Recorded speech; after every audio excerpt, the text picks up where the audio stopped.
अस्सलाम वालेकुम। Welcome to my channel story with Nadia. कहानी मेरी ज़ुबानी। अगर आप मेरे चैनल पर नए हैं तो प्लीज़ मेरे चैनल को सब्सक्राइब करना ना भूलें और साथ ही दिए गए हुए बेल आइकॉन के बटन को दबाना ना भूलें। एक बार एक व्यापारी अपने ग्राहक को शहद बेच रहा था।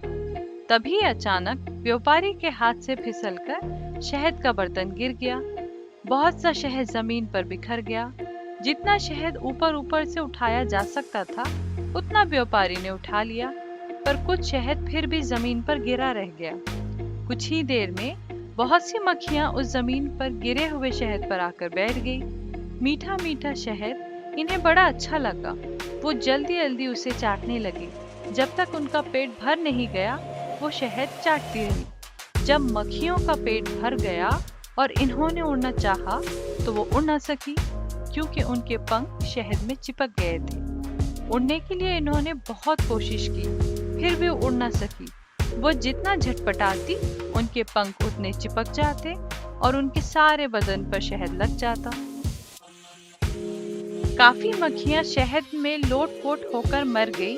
बहुत सी मक्खियां पंख चिपकने से झटपटा रही थी, लेकिन तब भी नई मक्खियां शहद के लालच में वहां आती रही।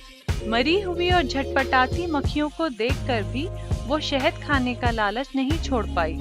मक्खियों की हालत और बेवकूफी देखकर व्यापारी बोला, जो लोग जबान के स्वाद के लालच में पड़ जाते हैं वो इन मक्खियों की तरह बेवकूफ होते हैं। स्वाद की थोड़ी देर के सुख उठाने के लालच में वो अपने सेहत को खराब कर देते हैं और रोगी बनकर तड़पते हैं और जल्द ही मर जाते हैं।